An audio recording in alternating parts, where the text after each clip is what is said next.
광주 여고생 살해범 장윤기 사건의 부실 수사 의혹을 들여다보는 경찰 특별수사단과 검찰이 각각 국가수사본부를 동시에 압수수색했습니다.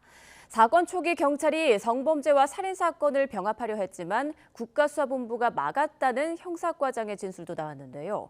국수본은 두 부서가 협조해서 수사하라는 취지였다고 반박했습니다. 먼저 오선열 기자가 보도합니다.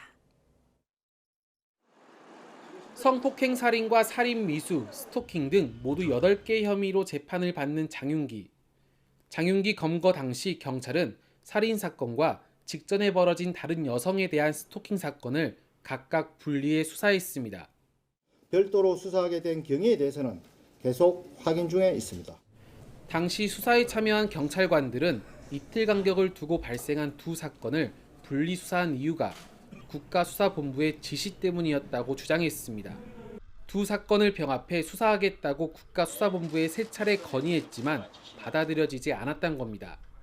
형사과장이 여청과에 있는 사건을 남의 사건을 가져올 수는 없으니까 그래서 이제 두 사건을 병합해서 이 사건이 성범죄 목적으로 이루어진 것인지를 두 사건을 병합하는 것이 수사에 도움이 될 것으로 생각해서 건의를 했는데 국가수사본부는 형사과와 여청과가 협조해 수사하라고 했다면서 성폭행과 살인 혐의를 분리하라는 뜻이 아니었다고 반박했습니다.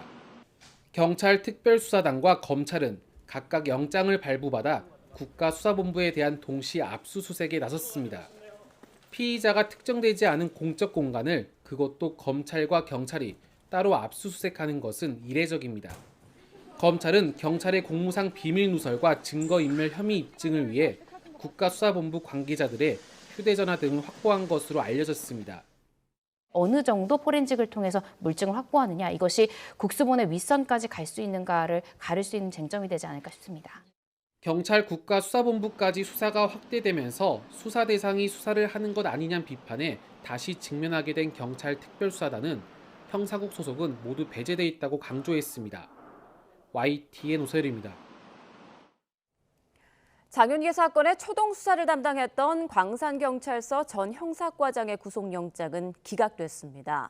법원은 지금까지 소명된 자료만으론 구속의 필요성을 인정하기 어렵다고 봤는데요. 강력팀장 이후 첫 윗선에 대한 영장이 기각되면서 전 광산경찰서장을 비롯한 지휘부를 향한 수사도 타격이 불가피해졌습니다. 나연호 기자입니다. 광주지방법원 영장심사법정으로 한 남성이 들어옵니다. 장윤기 사건 초동 수사를 맡았던 광산경찰서 전 형사과장 박모 경정입니다. 취재진의 여러 질문에 박 경정은 우선 장윤기 부실 수사로 논란을 일으킨 점을 사과했습니다. 이 사건의 실체를 규명하기 위해서 노력했으나 이렇게 부실 수사 논란이 일게 된 것에 대해서 우리 유가족분들과 국민 여러분께 정말 송구스러운 마음입니다. 국가수사본부 특별수사단은 박 경정에게 직권남용, 권리행사 방해 혐의를 적용했습니다. 최소 무기징역 처벌이 가능한 성폭행 살인 대신 일반 살인 혐의를 장윤기에게 적용하는 데 영향력을 행사한 혐의입니다. 그러나 박 경정은 억울함을 호소하며 혐의를 전면 부인했습니다. 장윤기 사건을 수사하면서 부당한 지시를 윗선이 내리거나 자신이 내린 적이 없다는 입장입니다. 제가 사건 처리 과정에 윗선의 어떤 부당한 지시나 저 또한 지시를 내린 적이 없고 장윤기 차량에 케이블 타이를 찍은 영상이 삭제된 것도 다른 경찰서로 발령이 나고 한참 뒤에 처음 알았다고 주장했습니다. 이 같은 사실을 안 뒤에는 당시 강력팀장을 구속해야 한다는 의견을 가장 먼저 제시했다고 밝혔습니다. 12시간 넘게 영장심사를 진행한 광주지방법원은 박 경정에 대한 구속영장을 기각했습니다.